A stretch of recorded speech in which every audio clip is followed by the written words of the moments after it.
It's great to see everybody. Thanks for being here. We were happy awaiting our guest of honor. And she made the scene. We knew she would. And we're very grateful to have both curator Marjorie Greene Graff and Joan Duff Bohrer with us today. I learned just prior, as we were gathering, well, if you don't know, Marjorie is a fabulous artist in her own right. She's a printmaker and painter. She taught for 21 years at St. Pete College. And what I learned was, back in the day, she taught here at DFAC. And that was probably when Nancy was director, who hired me. I've been here 25 years, so that was prior. And it was when Christopher still taught classes here. So we are on the map with great, and yes, Joan taught, and yes, indeed, that's part of the story. So in my time here, I was the education director and have been the curator.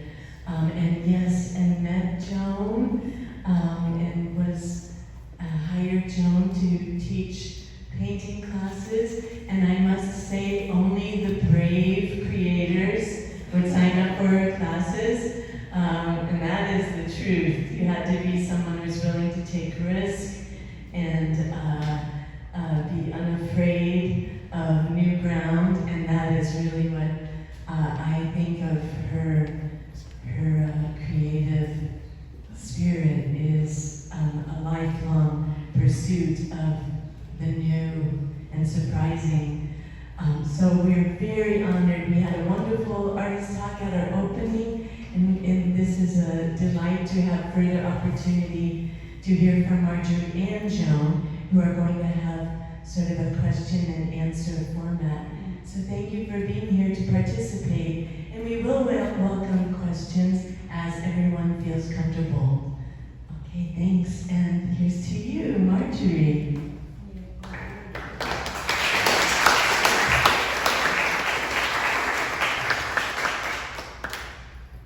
Holding it right up. Everybody hear me? Okay.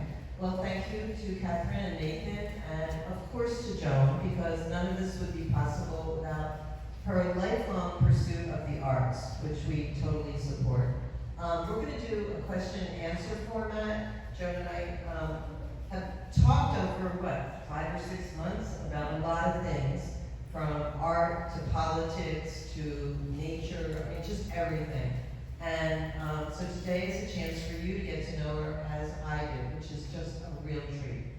So let's begin with the first question, okay? Okay, the first question is, drawing plays a big part in your practice. How do you incorporate line and drawing into your work, and what materials such as oil sticks do you use? Okay. Here, up to my mouth. If you can't hear me, raise your hand. If I'm usually in the back and I usually can't hear and nobody asks that question. So I'm glad nobody raised their hand. I brought a bunch of stuff along because I want you to understand that drawing to me is probably what feeds my head more than anything. And if you've never taken a drawing class, then you probably should. And I'll just tell you that I searched out my education. I did not major as an artist in college. I was going to be a writer for newspapers. I was the editor of my high school newspaper, and that was impressive to all the colleges at that time, and so forth. And I just thought that's what I would be, a writer, and I still love words. They're important. However, I realized that I needed more than that, and I had a husband immediately, children immediately, so I had no art training. do it myself. Nobody said, and my husband let me do it. The kids let me do it. If my daughter is here, is my daughter here? No, I was gonna have her stand up. Anyhow, she had to put up with a mother who did a lot of other things, but that was in the 50s. Okay, so we're talking about. But anyhow, this one thing about drawing, I remember one teacher I sought out at a local college, Tom's River, New Jersey, and he required every 2 weeks, and this was for, I don't know, a month, 2 months, the class, drawing.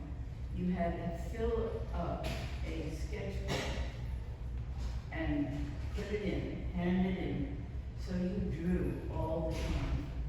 You were, wherever you, even today, when I look at my ceiling of my bedroom, it has a fan on it, and I remember, and I can look at that fan with the lighting coming in, and to draw a fan, I would, in those days, because I had to fill these books, I had to draw everything I looked at, and there was no choice, and it became very easy, and I loved doing it, and now I'm still looking at a fan. We have very fancy fans, and they're quite intriguing, but the more you do it, that is what feeds my artwork, because it starts me off, and I'll talk maybe more about that later.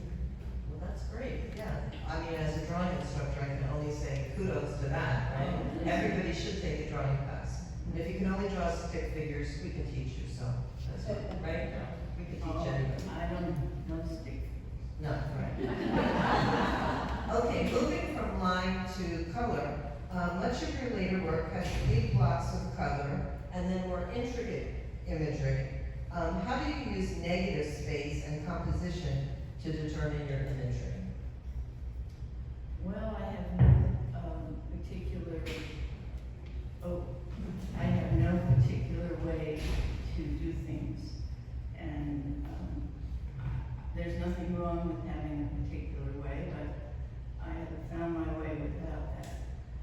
And so I feel more free, but I've found that in the beginning, and if you look around at some of the work, for example, the ones my daughter gave or contributed with the sailboat and all that stuff, that was done in the 70s when I was first married, and my husband was a big sailboat guy, and I just did everything with him, and then fit in doing artwork. But I didn't work in that realistic a way later, and the one over there actually called the most adaptable of forms. That was when I was doing needlework, and there's a body. I studied with someone from California. Don't ask me how I did this. There is no way most people could do this.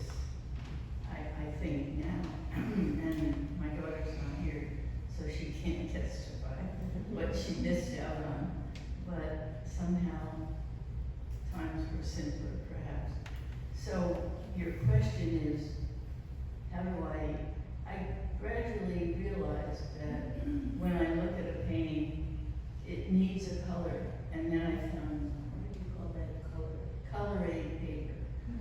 And right here at the Trashy Treasure, for $10, if you guys know what that was. There was one, I bought a whole bunch of it. And you stick it on and it gives emphasis to an area. You don't need a photographic, to me, you don't need a photographic perfection. You need spots, ways for your eye to bump around. And that's what I realized color did. And if I could stick something on the canvas, it told me where to go next. And I have to tell you that when I bought my house in Dunedin back in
which I referred to on the talk at opening night, they have pockets, and then there's 3 wall-hanging relief pieces that sort of have a pocket shape. So the pockets, such as in your white jacket painting, and the shapes appear a lot. What is the significance of the pocket to you? The pocket just occurred because the jacket itself, I guess I'm always looking for relationships. I'm affiliated with poetry and how things can be one thing but seem to, could mean something else. And I used this jacket back in the 70s when I was becoming a hippie. I was not born a hippie, but it felt good to me. And I wore that jacket. I still have it in my studio in Dunedin. Didn't need, but at any rate, I started thinking, why am I keeping this? And I like to see significance in what's there after I've done it, or when I'm giving it a title. And the title is important to me. And I don't know what the title's going to be when I start. I never know how it's going to look. And so the jacket, and you asked about pockets. Pockets, the more I thought about pockets, I went, yeah, like, you tuck things away, and that gives me a runaround with words and where you could go with things you tuck away. That's the way my mind works. I can't help it. It needs to think that way. So that's why those, and my 2 very good friends, I could call them my sons, live partially in New Jersey and partially down here. They own these, and they pick up on my mindset very well. So that's what bothers me. Well, I think that's interesting, and I think your mind is working brilliantly. It's just, I'm in awe all the time. Another symbol or image that is represented is the peony. And if you go on Joan's website, you'll see a lot of paintings of this flower. It's a flower that blooms mainly in June, and then it dies. And what does this particular flower mean to you? Well, I didn't think it meant something, but it meant enough that I wanted to paint it and use it. And in upstate New York, where I used to live for many years, 87 until, I don't know, when we moved down here, and I have been here since '04. But I used to go back to upstate New York, and that's where the peonies, I don't know if there's peonies down here. I've never seen them. Oh, I don't know whether there are peonies down here, but there are upstate, and they're so dependable. And when I bought the property, it's a barn and a farmhouse, and Stephen and I have enjoyed much time up there. It's a marvelous place, right on the border of Vermont, and lots of artists and a good way of life. Anyhow,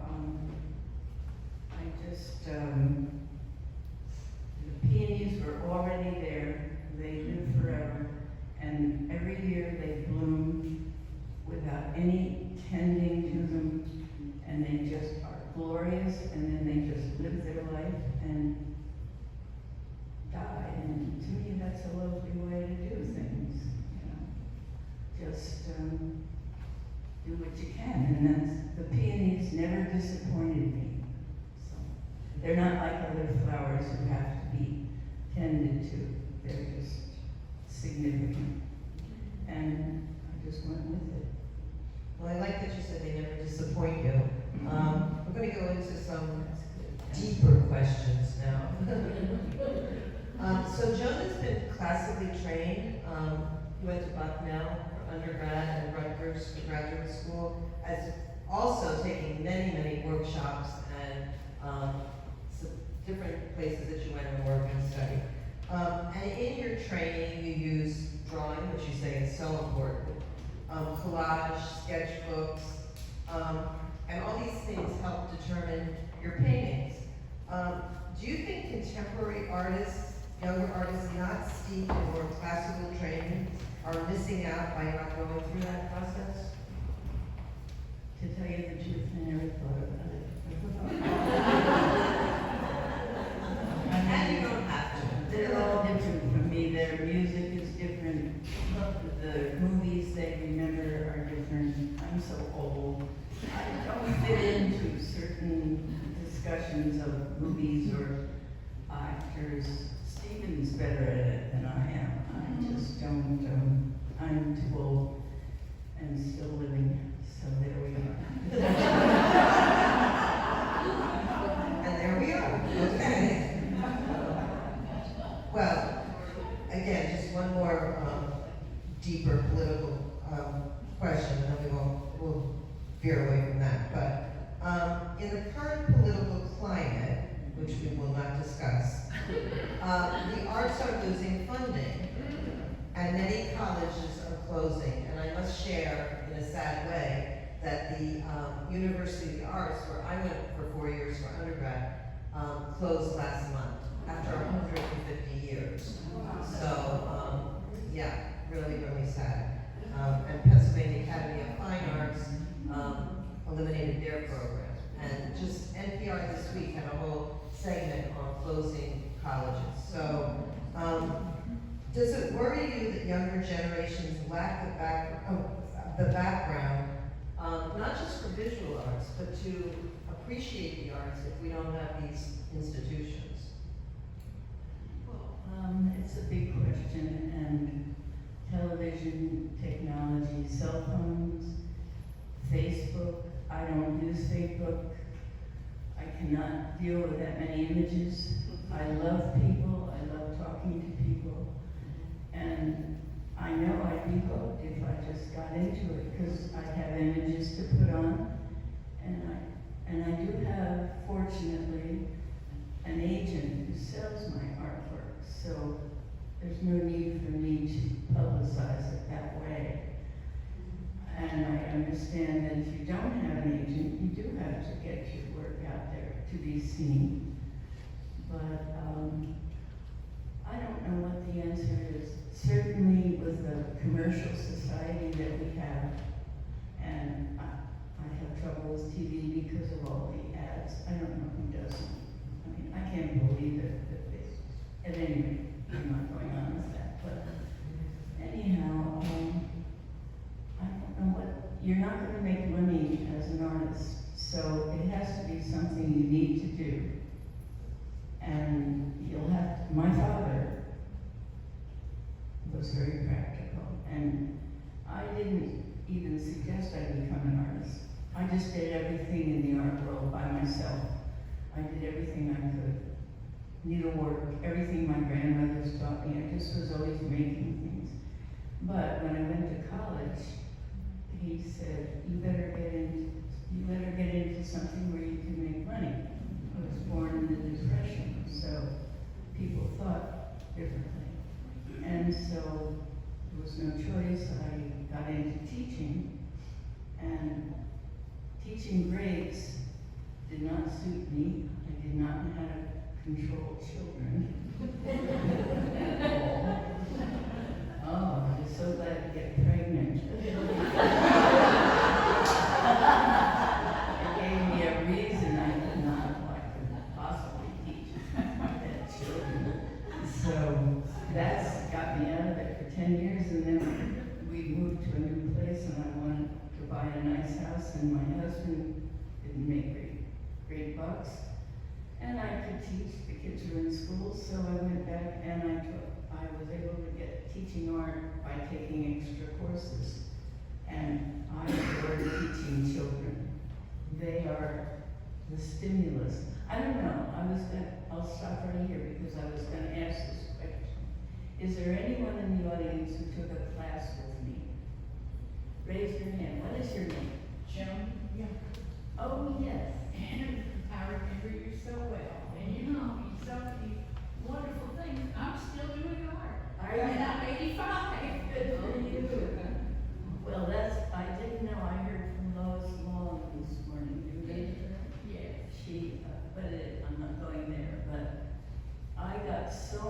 by inventing. I had to invent new things for the class to do. And it was something I hadn't tried before myself. But I thought, if they want to learn how to not be so specific, what can I do with them? So I'd have to try something out, like working from something that's upside down was one I remember now.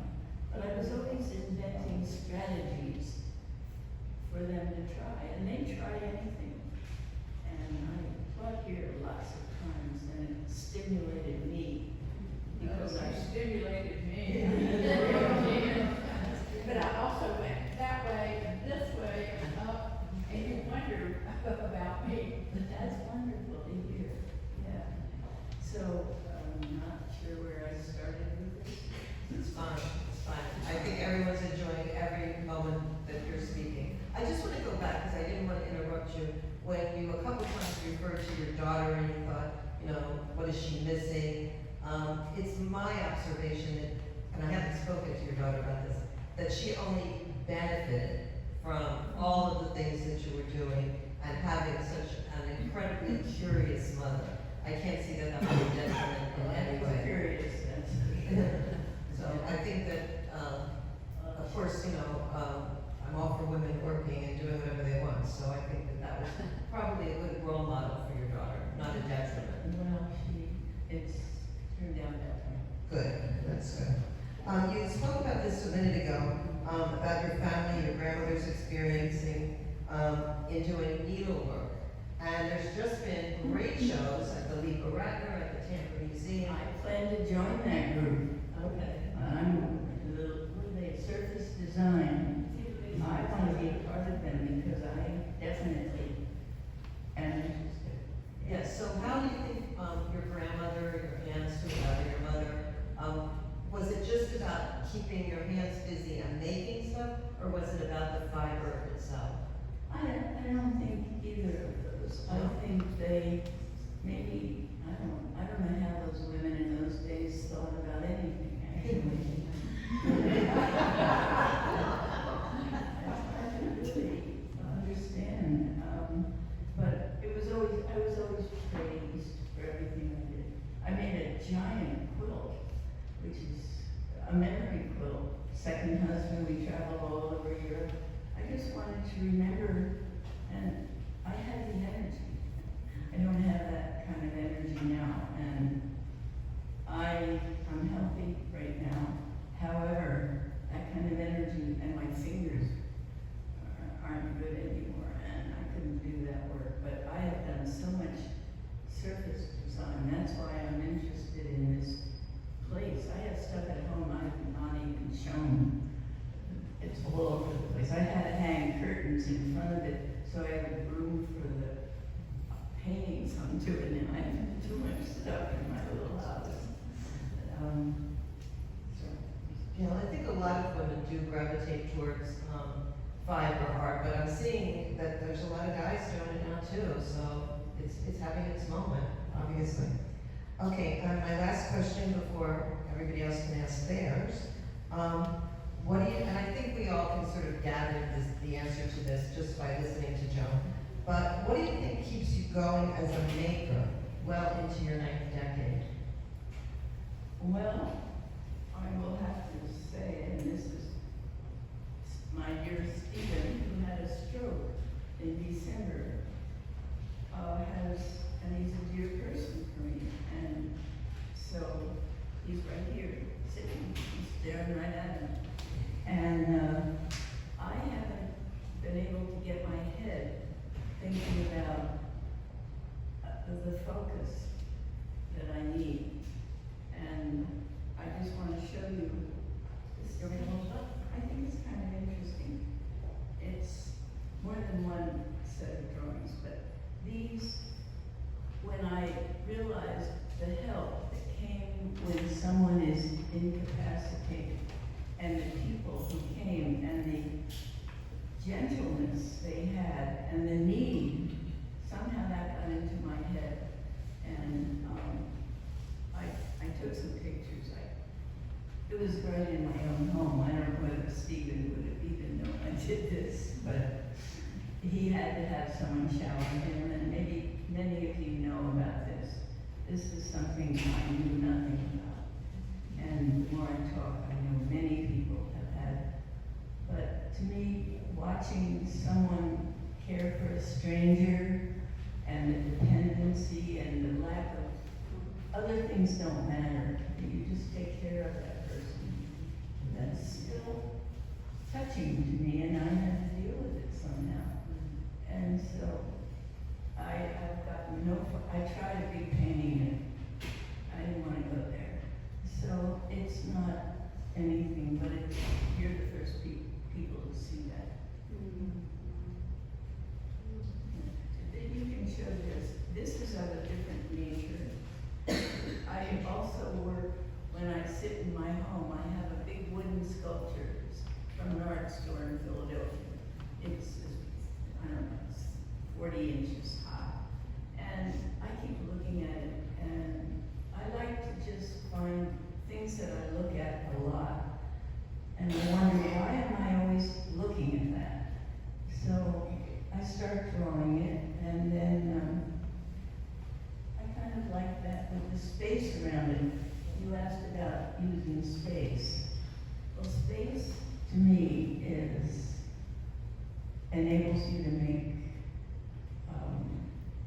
some things more important. And it's not, I don't want to do a photograph, a reproduction of a photograph. I have the photograph. So I start and then I stop. And I'm pretty, I'm not programmed easily. I don't have first you do this, first you do that. And this is another, speaking of things that attract my eye, this is my backyard. Catherine has been in my living room. And my backyard is full of growing things which satisfy my need for something. And I sit there every morning. And I started drawing it, and I got really into it. And then I'm curious, what is it that draws my eye so much? I think everyone would have their own answer for whatever they choose to paint or draw. It has to have, and you don't have to say it means something to somebody else. And I did flowers forever, and of course, flowers, you can't go wrong, but I didn't do them because they were flowers. I just did them because I myself found them fascinating. But if you go on my website, I've done tons and tons of different things. And I guess some of this work is very old. The one in the middle there with the branches dates back to when I lived in Island. Well, I had a studio in Island Heights, New Jersey. If anybody's from New Jersey, somebody back there is. All right, and I had the Island Heights Guild had an attic studio, and the woman who was in charge said, "You have to have your own studio." She wanted me to give up teaching, and so she was very. So anyhow, that dates back that far. And you picked it up, didn't you? It's a very old painting. It dates back to late 70s. So some of these are old, and some of them are real new. The one with looks like a wheelchair or something in the back. That's pretty new, and the one behind me is very new because that's what I look at, and I think, why does that attract me? I'm just aware of what attracts my eyes. Well, I'm just gonna sum it up and then take questions, okay? So, I think you'll all agree that, did you want to say something? No. Oh. Seeing her drawings, drawing is obviously a really important part of her practice. Curiosity and just a way of always looking at even the mundane, like a ceiling fan, can lead to something else, and then one thing leads to another thing. So I'm just taking away that to be an artist for your whole life, we won't talk about numbers, it takes that kind of curiosity and that kind of commitment to keep working. And I just want to thank Joan again for the opportunity to put this show together. There's some little commentary that I wrote after discussing some of the paintings with her. So if you have a chance to read those, I think that's, yeah, they're quite a lot. That's insightful. And do you want me to take the question? Do you want to take the question? No, can everybody, yes? No? Sure. Can you hear me? No? Let me try that. Yes, better. Does anyone have any questions?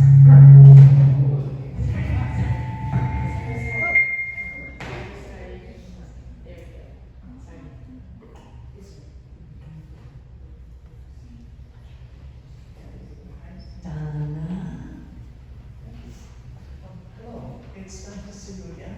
I took one of your classes a few years ago and I was. What is your name? I'm Donna.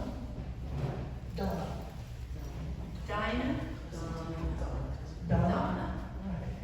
Right. I know, you wouldn't remember me. But anyway, this is perhaps not even appropriate question because we have such a different culture here in Florida. But the New York art scene, I'm reading a book about, it's called Get the Picture. I think it's Bianca Bostic. And she says that in her research that people, the artists in New York, don't draw anymore. And I was wondering, would you like to comment that? But you don't have to. It's whatever you want to do. I thought it was quite an interesting. I want to make sure I understand your question. You're saying that this person, you're saying that this person that you're referring to, An author, book author. a book author, the current book author, is saying that artists don't draw anymore, is that what you're saying? In the New York art culture, which is quite divorced from our local art culture. Yeah, I guess, drawing linear work is not as common. I guess that's true. But, I really don't have much more to comment on that. I'll tell you one art critic, and he's no longer living, so that doesn't help. But Robert Hughes. Yes. What is that one? He has endless ones on YouTube. If you want to see commentary on art that I agree with, he's fascinating. I don't know. Do any of you know about him? Yes. He's a good guy. He knows what he's talking about, I think. But he does talk about the new work, and art is always going to be different. You know, it's never going to be what it was. But right now, for me, I don't have to think about that. I'm not trying to get into a gallery or something. Yeah. Any other questions? Anybody? Sarah? We're lucky we have Chrissy Ray, Director of Lieber Ratner Museum, Sarah Feliz, Curator. Hi, Joan. Hi. Good to see you again. So as someone who's an artist but also a curator, obviously I'm in the younger generation, experiencing the rise of AI, the internet and so forth. But I'm curious in your practice and throughout your life, if you had periods of creative roadblocks or low inspiration, how did you overcome them? How do you overcome them today, and how is that different from how you used to overcome them early on in your career? Well, the roadblocks did not occur. I don't know whether something was said that indicated I didn't have roadblocks. I kept working all the time. And I'm having a roadblock right now. And it's there. And I don't know what to do about it. I really don't. I started a little talking now. Maybe this is too personal, but I'm going to do it anyhow. Stephen is in a place that helps him out for his needs. piece of canvas and put it on the table there. And I brought a big box of things, markers and a ruler and things. And most of the people I talk with, where Stephen is, they say, well, I can't draw. You know, I don't know how to draw. I've never drawn in my life. How could I ever draw? And I just take out the ruler and take a marker and start messing up. And to me, you have to do that. If they see that you're not making a picture of a beautiful flower or a house or something, everyone will say, oh, that's gorgeous. Just have fun with it. And see, kids would do it. But old people aren't kids anymore. And you have to make them realize there's something joyous in using materials. And the more materials you bring, then it takes the onus, I think that's the word, onus, off of making something that you can recognize and compliment the person. That's what adults all want. We all want that, but you gotta get over it. Mm-hmm. Yes. Hi, Joan. Hello here. As an artist, I have a quick question for you because this is always something I struggle with in my own work. What is something that you have not tried yet? What materials have you not worked with that you would be excited to try? Maybe it's something that would kind of break through that roadblock you're experiencing.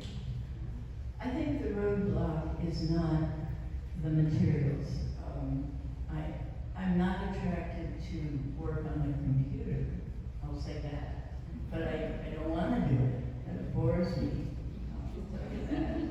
But I'm sure that you can do something imaginative there that nobody else, you can develop ideas there by putting things together. But I still find that, I don't know, it's unusual for me this period of time since December, okay? But I can't say there's some material I haven't tried. I don't like to get into things that are too fussy, precise. I think you asked earlier on one of the questions, the materials I use. I like to use wide brushes, something that I can make big movements. We talked about oil stick, the big ones. It's like a tube of paint. It's beautiful. It's fun. I mean, everyone should get one for Christmas. three colors, and just play with it. I think adults need to play more. That's what I think. True. I can see Theo has a question here, and Dennis then. Theo. Good afternoon. I'm delighted to be able to be here with all of you. I would like to refer you all to another artist who I worked with for many years, who, like Joan, believes that drawing is the most important part of being a painter. His name is George Hildrew, Hildrew. He is in New Jersey and New York, and he's moving towards 80, but he hasn't gotten there yet. He's still teaching, and he's going to have a showing in New York at the Phyllis Harton Gallery in the spring.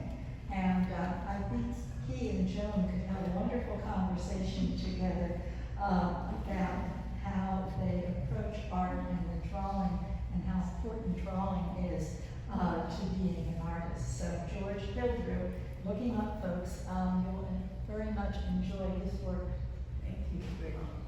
And here's a question from Dennis. Hi, Joan. Hello here. It's an easy one. I would like to know what influence teaching art had on your own artwork, and if so, how did it influence your own artwork? Well, I think it did. And what I mentioned earlier to my student over here is when I meet with people who want to do a painting. And as a teacher, you have to give them a challenge. What is the challenge?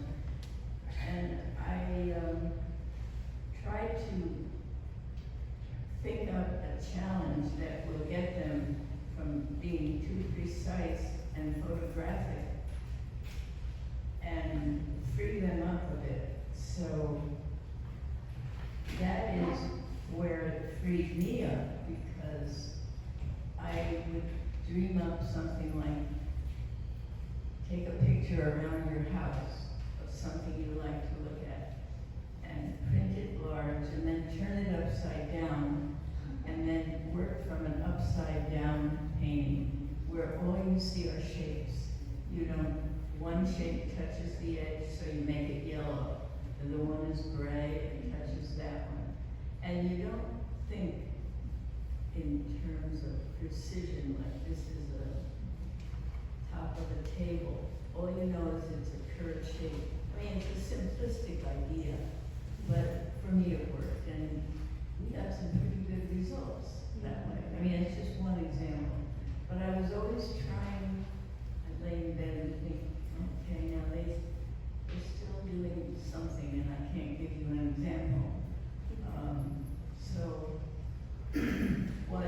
I mean, in that sense, it spread me, because I had to try things out first, and got my hands dirty trying things out. And so that's where teaching, and this, well, young kids are different than anyone else. Well, that's kind of what I was asking, you know, when you were teaching little kids, did you ever see something that they were doing and say, oh my gosh, I want to try that myself? Well, I'll tell you one thing I did, and it was quite unique. I love line drawing. You know what it is. Most of you, line drawing is where you just don't look at your paper. You look at the thing you're drawing, and you just draw the edge of it with your hand. Well, say the paper's over here, and I'm drawing her. I would just look at her, but not look, and just draw on the paper without looking at it, and then just keep doing it. And so I did this for the kids in the class. I had to go into each class. I didn't have an art room up there. So I drive in, I come in, some kid will pose, the kids all want to pose. I brought a fancy hat and something, and they sit, love doing that. And then I would draw on the blackboard without looking at what I was drawing, to prove that to them, if you just look at the edge of something, it will work. And I was not looking at the blackboard, and they were looking at the blackboard, and I was just drawing, and I never knew how well it would come off, you know. Maybe it would be a big failure, but it worked. I mean, with kids you can play with anything, and that's the spirit that you want in people, is a little bit of playfulness, like, I don't know, Thank you. I don't know whether that helps you at all. Well, you are definitely a poster child for curiosity and playfulness and investigation. That was Dennis Gaston, who also embodies that in his work. Dennis is going to be having a show with us in the fall. And in many of the conversations we've had today, there's been reference to Stephen Schatz. Stephen is here in the front row, Joan's sweetheart of 18 years. And Stephen will be having a show in winter of 2025. So I hope everyone will be returning for both of those. But it's been a pleasure to hear Joan, to hear Marjorie, and to see the creators in the audience and former instructors. Meryl Donna, who had our first question, was a teacher here at DFAC, another lifelong creator. And it's just so heartening to see the passion passion that Joan certainly has lived for the arts and that I see reflected in the audience. Thanks, Marjorie. I don't want to close the conversation. Is there any more, another question or any more points to touch upon? I have a quick question. Oh, yes. Well, I can speak loudly. Do you ever consider giving a workshop again? Yes. I have. Yeah. I look every time the catalog comes out, I'm looking for your name. Well, thank you. It stimulates me. And to have a weekend one would Yes. work perfect. Oh. I'll sign on right now. All right, yes. No, it's a selfish thing, actually. I get a lot,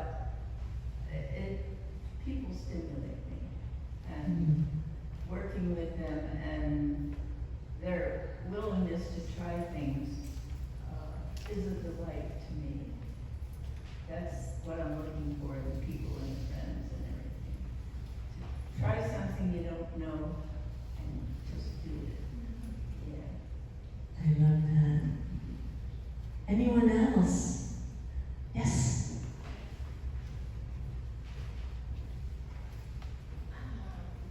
I was just gonna see, my name is Erin, I'm an artist, and I was curious about how do you know when something is complete? I'm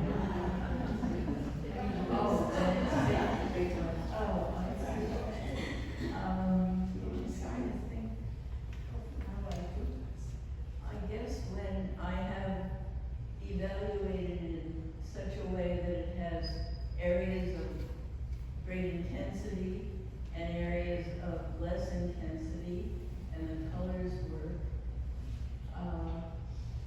then I guess I would say that, but because I don't want the whole canvas to be equally important, that's one thing and that's why and some of these are older pieces, so I can't say you could look at them and say, well, that one doesn't work that way. But that's why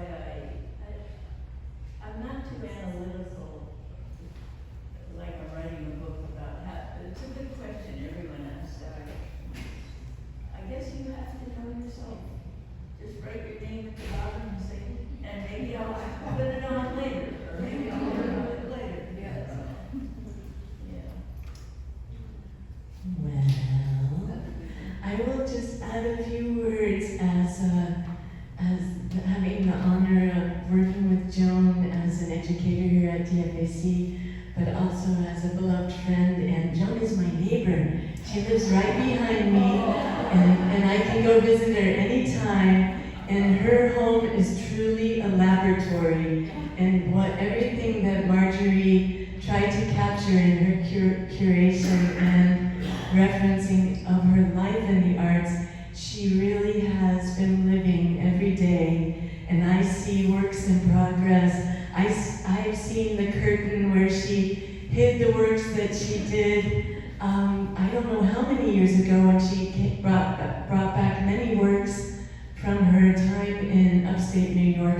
And these were total mixed media, the fiber, the little elements from transistors. These were shown in a fiber show a couple of years ago called Stitched and Dyed. We also did show her story quilt, which is epic. Tiny little renderings, which is, it's really to the moment now, but Joan was doing it back, gosh, I don't know, she was telling in each little panel a story, a capture from a moment in her life. So she's the real deal, indeed.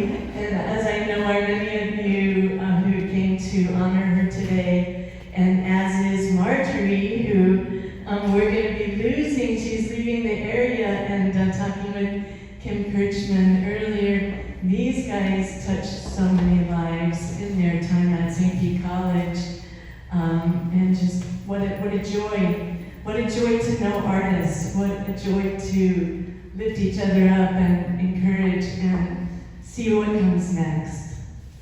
Thanks, everybody.